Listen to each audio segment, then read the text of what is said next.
vraiment nous aider à être dans l'humilité aujourd'hui pour honorer ton Fils. Donne-nous les yeux corrects et les attitudes et le cœur correct pour comprendre que tout ce qui compte aujourd'hui, c'est de voir Jésus-Christ, notre Seigneur et Sauveur. Aide-nous à voir ce passage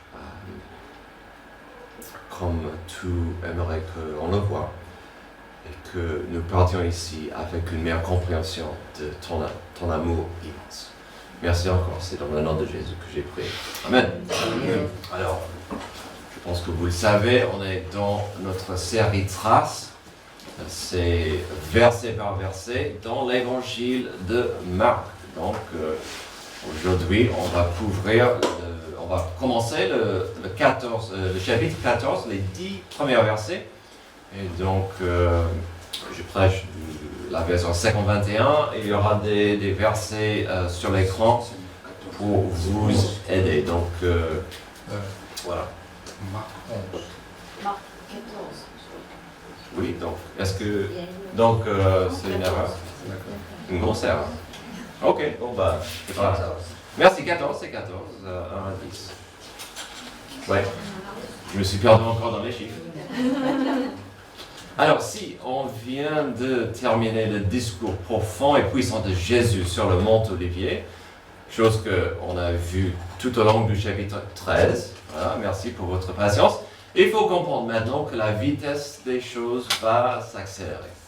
Le rythme de l'histoire deviendra non-stop. Je vous dis ça car même si on ouvre aujourd'hui le chapitre 14, on a vu l'entrée triomphale de Jésus déjà au chapitre 11. Donc on est dans la semaine de la Passion, mais on a resté là depuis un petit moment. Donc maintenant commence le début de la fin. Marc nous a amenés jusqu'ici et maintenant on verra le commencement de l'histoire de la crucifixion de Jésus, sa résurrection, toutes ces choses pénibles mais aussi merveilleuses.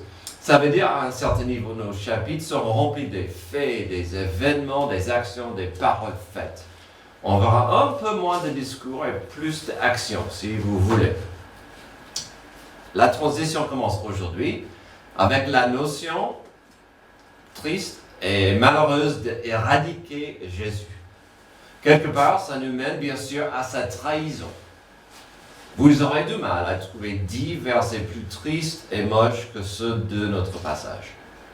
S'il y a de l'espoir dans notre passage, s'il y a de la bonne nouvelle dans la tristesse de nos 10 versets aujourd'hui, il faudrait voir et étudier le passage comme si vous aviez devant vous un microscope. Oui. Un microscope est un instrument scientifique utilisé pour observer des objets trop petits pour être vus à l'œil nu.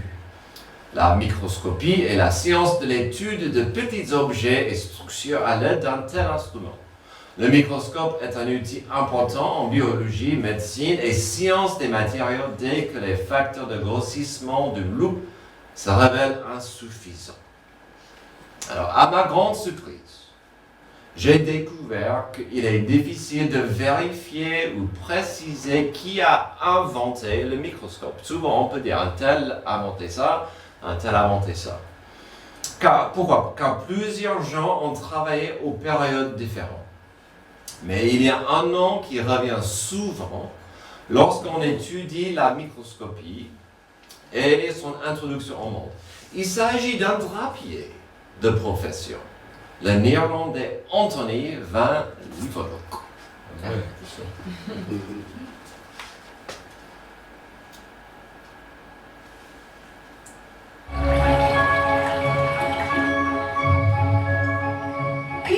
Les gens avaient toujours estimé que le monde physique se limitait à ce qu'ils pouvaient voir de leurs propres yeux. Mais tout ça a radicalement changé au milieu du XVIIe siècle. Quant à un Hollandais, Anthony van Leeuwenhoek, a fait l'une des plus grandes découvertes scientifiques de tous les temps, alors qu'il était en fait un marchand d'étoffes, un drapier. Sa nature curieuse et l'intérêt qu'il portait au microscope qu'il utilisait pour vérifier la pureté des étoffes l'ont poussé à s'en servir pour observer le monde qui l'entourait. C'est ainsi qu'un univers scientifique totalement inconnu s'est révélé. Voici une reproduction du microscope qu'il avait fabriqué. Aussi étonnant que cela puisse paraître, c'était le microscope le plus puissant à l'époque. Entre ces deux plaques de métal se trouve une minuscule sphère de verre.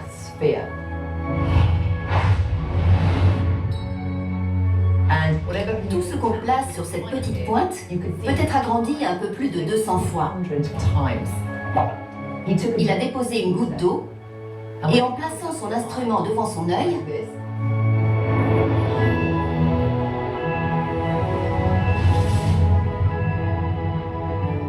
il a vu ce que personne n'aurait jamais pu imaginer. Un monde entièrement nouveau. La goutte d'eau grouillait littéralement de vie. Il a décrit comme étant de petits animaux ce que nous appelons désormais des micro-organismes.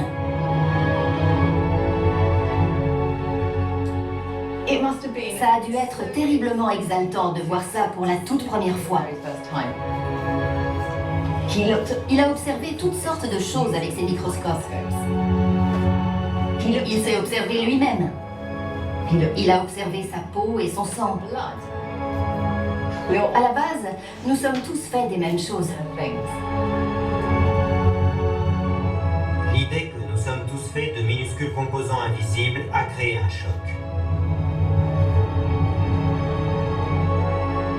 Personne n'aime se considérer comme une machine. Pas même moi.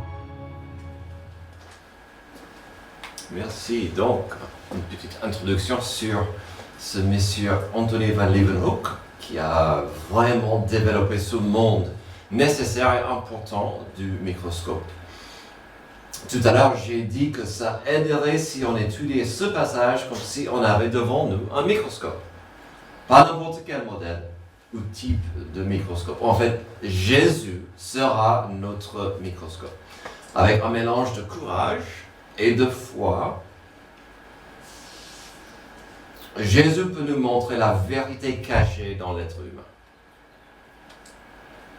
Et oui, même la vérité cachée en nous-mêmes. Je vous invite à ouvrir votre esprit à ce que Dieu a pour vous de voir et comprendre dans votre vie aujourd'hui grâce à l'amplification que donne Jésus. Donc, avec assez d'exposition à Jésus, on peut vite voir des choses cachées. D'abord, première chose, on aura Jésus-Christ, une source puissante d'illumination. Verset 1. La fête de la Pâque des pains sans levain devait avoir lieu 2 jours après. Les chefs des prêtres et les spécialistes de la loi cherchaient les moyens d'arrêter Jésus par ruse et de le faire mourir. Ils se disaient en effet que ce ne soit pas pendant la fête afin qu'il n'y ait pas d'agitation parmi eux. Ici, Jésus-Christ, la lumière du monde, a tant brillé sur ce groupe d'hommes qu'ils ont décidé de se débarrasser de lui. À jamais. La mort, l'exécution, l'assassinat. Choisissez votre mot de mort préféré. Nous n'avons que 2 versets ici, mais quelle illumination! Dans un des passages les plus beaux et profonds dans toute la Bible, Jean a écrit ceci sur cette source puissante de l'illumination. Vous le connaissez, Jean 1, 1 à 4.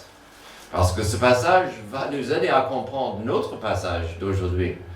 Au commencement, la parole, il parle de Jésus, la parole existait déjà, la parole était avec Dieu et la parole était Dieu. Elle était au commencement avec Dieu, tout a été fait par elle et rien de ce qui a été fait n'a été fait sans elle. En elle, il y avait la vie et cette vie était la lumière des êtres humains. La lumière brille dans les ténèbres et les ténèbres ne l'ont pas accueillie. Ça sera évident dans ce premier passage. J'espère que tout le monde ici n'a pas vécu la joie. Eh oui, c'est le sarcasme dans ma voix. La joie d'allumer les lumières, puis de voir des cafards ou des souris qui s'enfuient. C'est pas top, ça. Ce qu'on a ici est différent. Le mal ne peut plus supporter la lumière. Jésus, une source puissante d'illumination, nous donne accès au cœur de ces hommes, entre guillemets, religieux. Quand vous vous rendez compte, qui est dans ce bureau, dans cette réunion? Qui a décidé ça? C'est incroyable. Voici les leaders spirituels du peuple qui va comploter d'arrêter et de tuer l'opposition ou la compétition. C'est incroyable. Alors, si vous êtes comme moi, vous avez grandi dans l'église, j'ai grandi avec la compréhension que c'était eux les méchants. Mais si cette histoire est un peu nouveau, c'est incroyable de penser que les prêtres, les scribes, les leaders religieux vont se mettre ensemble pour dire « Ok, on va tuer quelqu'un. » C'est incroyable. C'est vraiment incroyable de penser que ceux qui devaient être les bergers, ceux qui devaient définir la volonté de Dieu, ceux qui devaient aider les gens à être plus proches à Dieu, vont se mettre ensemble pour assassiner quelqu'un. On a tellement l'habitude que parfois il faut prendre 2 pas en arrière pour dire mais qu'est-ce qui s'est arrivé dans leur tête? Les hommes religieux. Mais notre microscope, Jésus nous montre encore plus de microbes sous la surface. Ces hommes n'ont pas cherché un assassin, un tueur à gages pour l'affaire. Quelle arrogance qu'ils avaient de l'arrêter. Pour arrêter Jésus, ils devaient montrer au monde qu'ils avaient raison, qu'ils étaient justifiés dans leurs actions de faire mourir Jésus. Mais bien sûr, le mot-clé doit être ruse. Il n'y a aucun honneur ici. Il n'y a pas d'intérêt pour la public. Il n'y a pas de compassion pour ceux qui recevaient des miracles. Pour moi, c'est une clé, vraiment, ça montre le cœur de ces personnes. Si vous allez exterminer la seule source d'espoir pour les malades, les gens qui ont besoin d'une touche divine, c'était pas important pour eux. Non, leur seul souci, c'était qu'il y avait beaucoup plus de gens que normal et que cela pouvait être problématique. Selon la loi de Moïse, si tu fêtais la Pâque, ça devait être à Jérusalem. Du coup, la population de Jérusalem gonflait de environ 50 000 personnes à 250 000 personnes pour 2 semaines.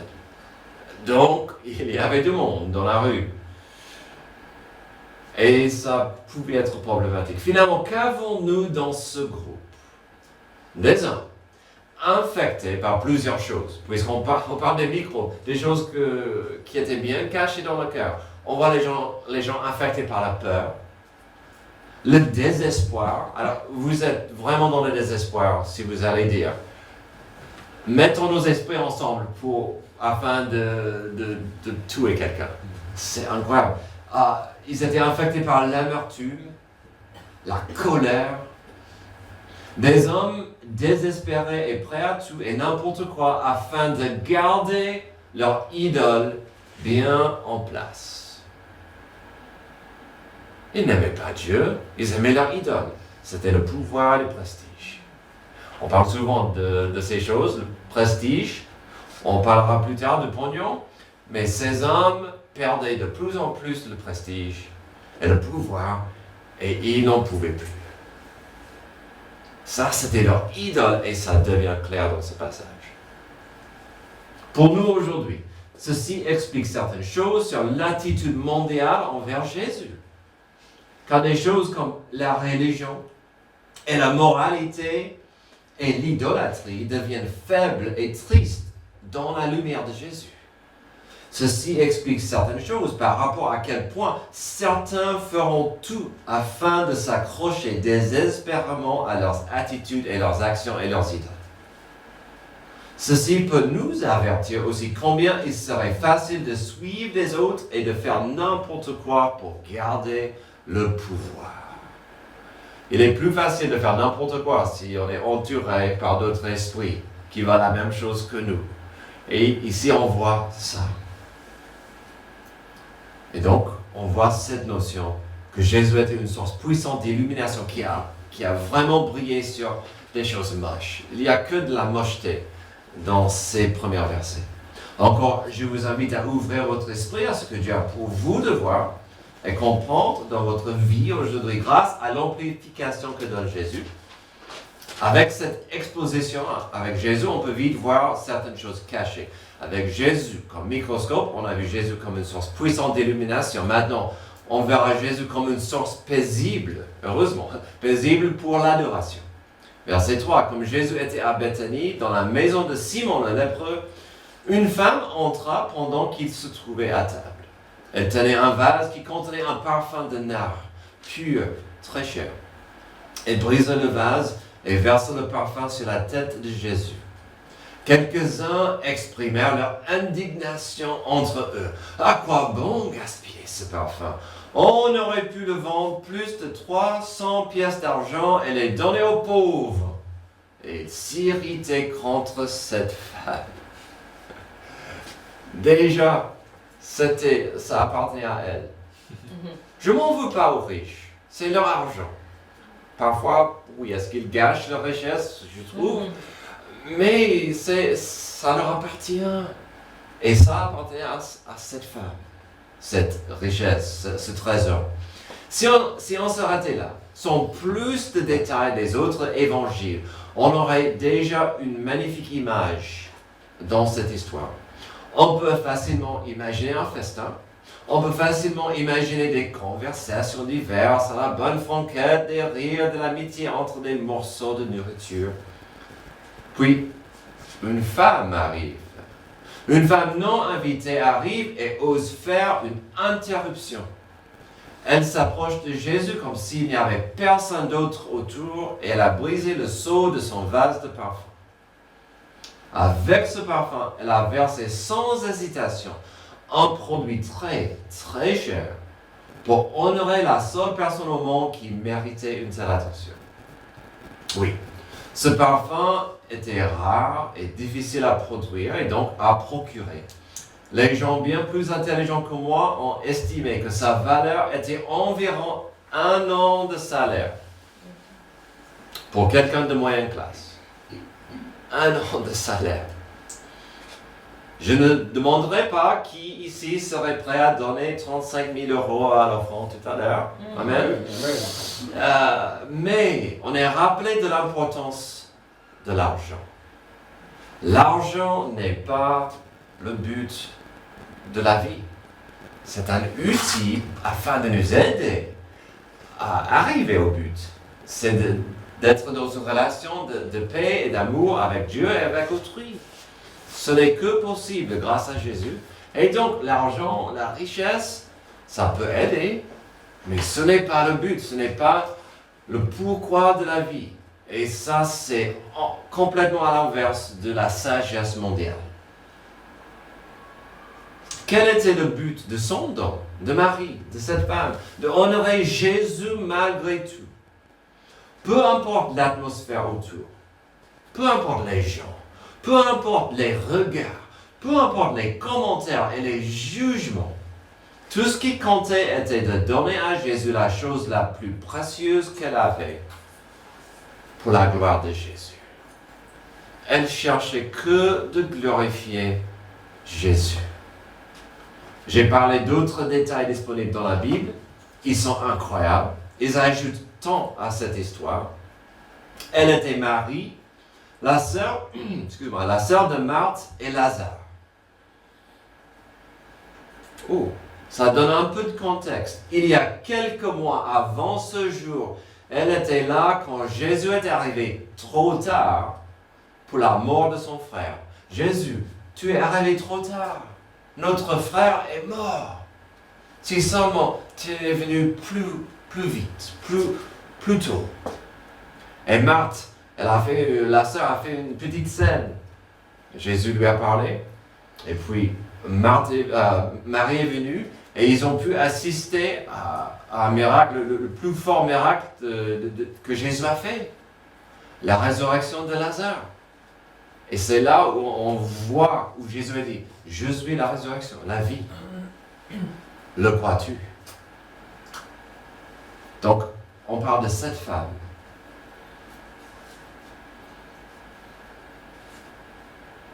Les 3 fois qu'elle est mentionnée dans la Bible, puisqu'on parle d'autres détails importants, les 3 fois qu'elle est mentionnée dans la Bible, dans la présence de Jésus, nous la trouvons à ses pieds. Les 3 fois. Première fois, c'était un petit festin chez eux. Jésus enseignait les gens et elle était aux pieds de Jésus. Et sa sœur Marthe est devenue fâchée parce que Marie, sa sœur, était aux pieds de Jésus en train d'absorber et écouter. Et Marie se faisait trop de soucis pour le festin. Mais elle était aux pieds de Jésus. Puis, quand elle est venue devant le tombeau de son frère, elle est tombée aux pieds de Jésus. Et ici, dans notre histoire, d'autres évangiles disent qu'elle a versé ce parfum sur sa tête et ses pieds. Donc encore, elle se trouve aux pieds de Jésus. C'est incroyable.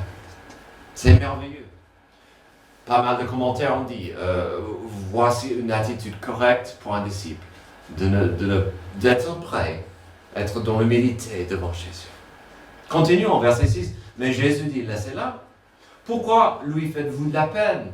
Elle a fait une bonne action envers moi. En effet, vous avez toujours les pauvres avec vous. Et vous pouvez leur faire du bien quand vous le voulez. Mais vous ne m'aurez pas toujours. Ici, nous voyons une belle priorité. La vie d'un disciple veut dire que sa vision doit être enracinée et centrée toujours sur le Maître divin. Autour de nous, il y aura la pauvreté et le malheur du monde. Attention, Jésus n'a pas dit qu'il faut ignorer ou éviter d'en faire quelque chose. Mais ce qu'il expliquait, c'est que c'est important d'avoir tes priorités correctement centrées. Enfin bref, quel est plus important? De donner envers la misère du monde pour gagner des points au ciel, ou de donner envers le Seigneur du monde parce que vous l'aimez? Puisqu'on comprend que le Sauveur et le Seigneur du monde est la seule solution pour la misère du monde. C'est incroyable d'entendre Jésus dire, vous aurez toujours les pauvres. Vous aurez toujours les gens dans la misère. Si vous pouvez, allez-y, faites quelque chose. Mais ne perdez pas cette notion que ce qui compte pour la misère, c'est Jésus-Christ. Jésus-Christ, c'est la seule espoir pour le monde. C'est tout ce qui compte. Et même, il a dit, Jésus, heureux les pauvres en esprit, car le royaume des cieux est à eux. Il est incroyable dans le monde moderne de voir, souvent, ce sont des pauvres qui n'ont rien, ou quasiment rien, qui vont loin pour aller à l'église, qui vont loin pour écouter la parole, qui vont loin pour prier avec d'autres. Même si c'est difficile pour eux. Pourquoi? Ils comprennent le trésor. C'est Jésus-Christ. À l'époque, c'était une attente de donner aux pauvres pendant la semaine de la Pâque. C'était une attente vraiment pour gagner des points au ciel. C'était que ça. C'est une bonne idée d'aider les gens. Mais c'est quoi la chose la plus importante?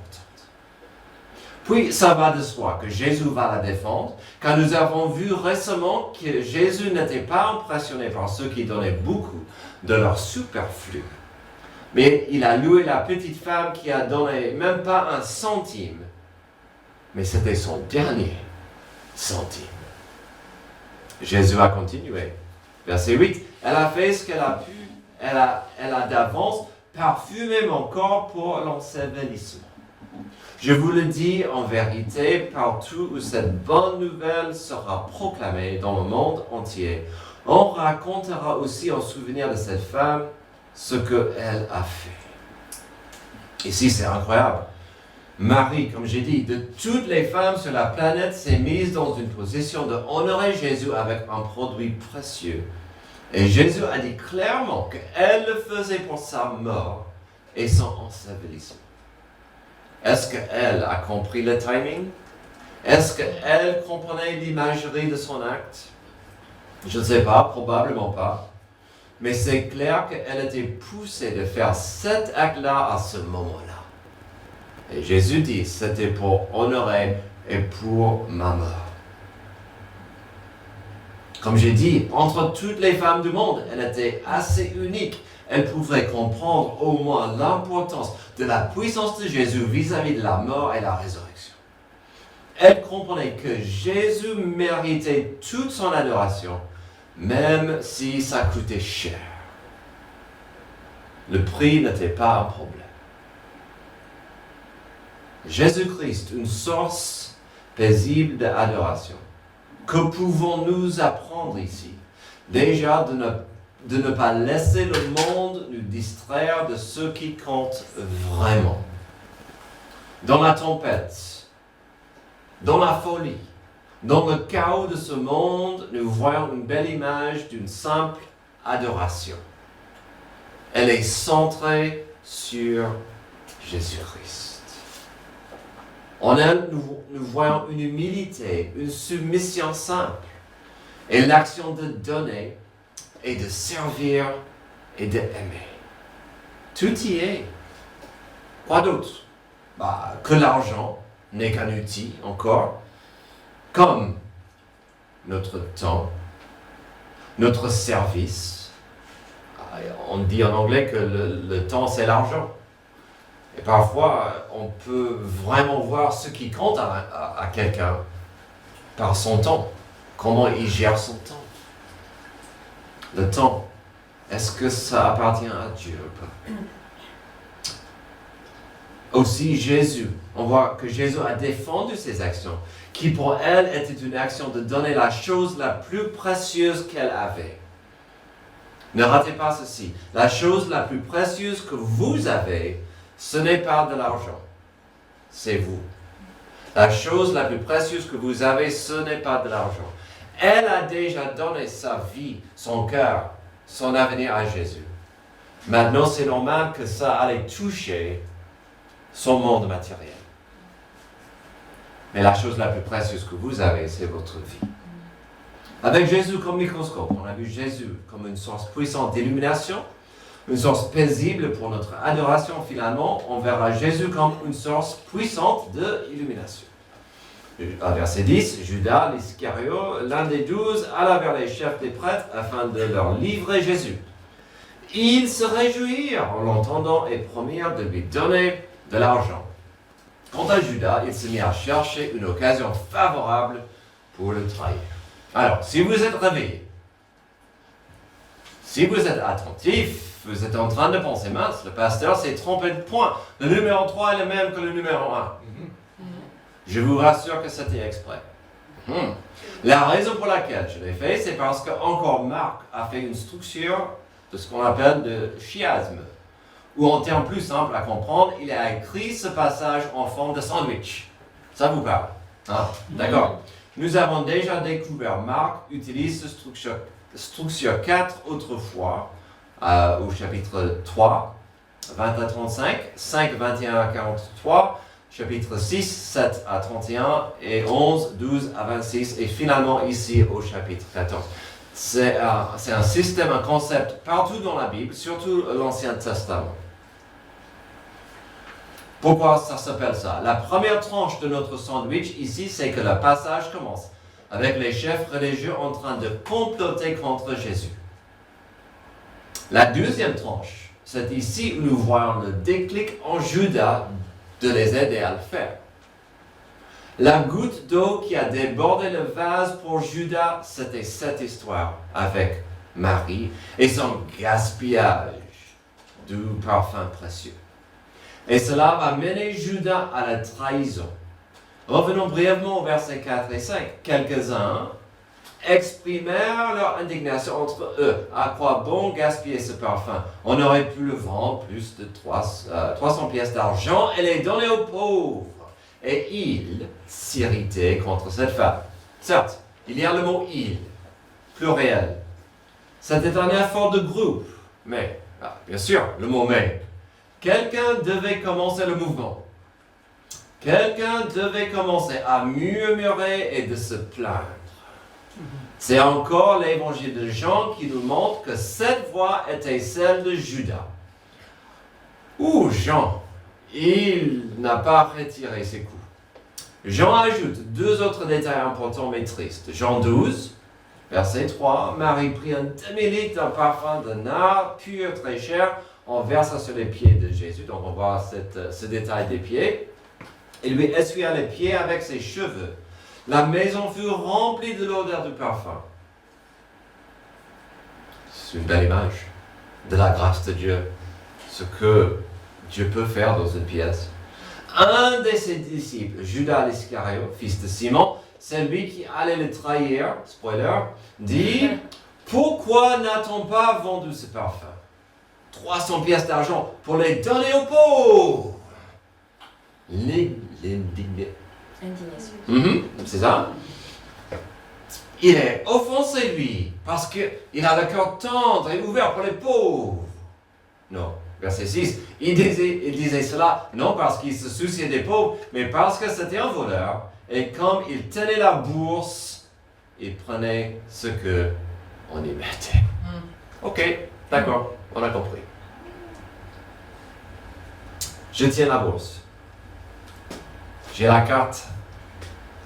Et donc, qu'est-ce qu'il va prêcher? L'évangile de la prospérité. Donnez à Jésus et vous serez bénis. Merci. Il prenait l'argent et bien sûr les gens donnaient à Jésus. C'est normal. Jésus n'avait pas un endroit. Il était SDF. Il a appuyé sur la grâce des autres. Mais il y avait les gens qui donnaient à Jésus. Probablement un mélange intéressant. Ceux qui vraiment aimaient Jésus, peut-être ceux qui voulaient les bénédictions de Dieu, mais on avait de l'argent qui entrait et Judas qui en servait, qui en prenait. Jean 13, 27, j'ai parlé de deux versets que Jean donne, et le verset qui donne le moment exact de la vraie trahison de Judas.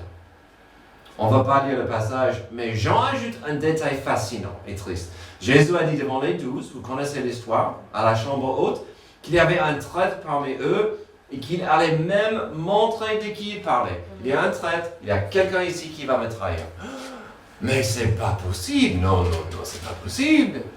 Et Jésus a dit, c'est à qui que je trempe le pain dans la sauce, je le donne. C'est lui. Personne n'a compris ça. C'était trop de comprendre. Mais Jean dit, il a mis le pain dans la sauce. Il a offert à Judas. Et quand Judas l'a pris, à ce moment-là, il dit, Satan est entré en lui. Satan a possédé Judas. Avec cette transaction de pain. C'est incroyable. C'est comme si Jésus disait, tu as ta dernière chance. Tu ne dois pas faire ça. Est-ce que tu acceptes ton destin, ton argent ou pas? Et c'est à ce moment-là que Satan a pris Judas.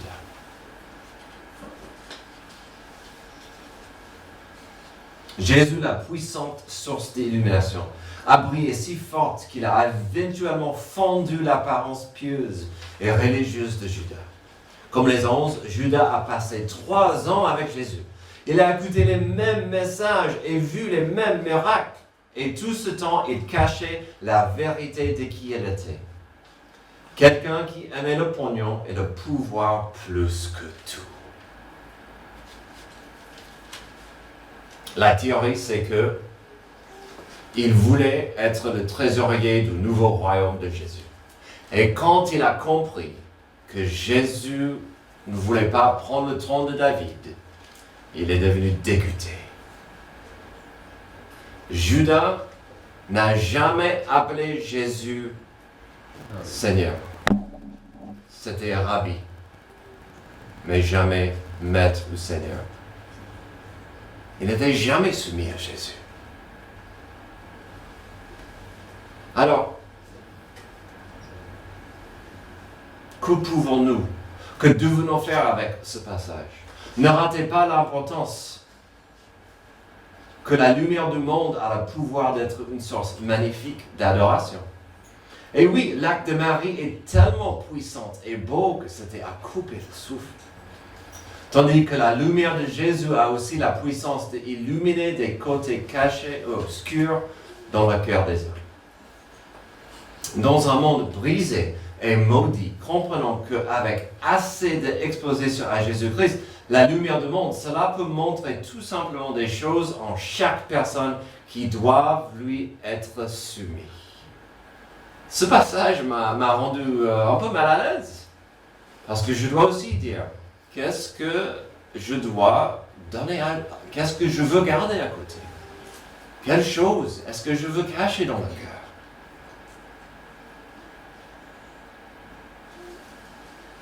Dans ce monde brisé et maudit, ça peut montrer tout simplement ces choses qui doivent lui être soumises pour nous sauver.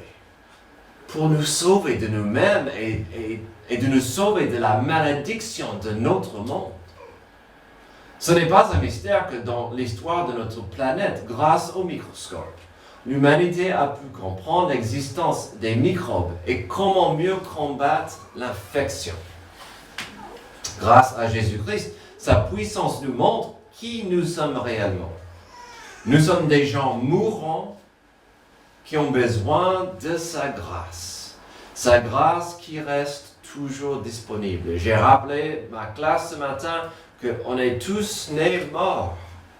Spirituellement, on est tous nés avec un cœur de pierre. Et c'est la nouvelle naissance de Jésus qui peut nous sauver. Il n'était jamais trop tard pour les leaders religieux.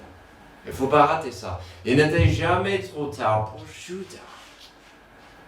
Mais Dieu nous laissera le choix. Quel sera votre choix aujourd'hui? Prions.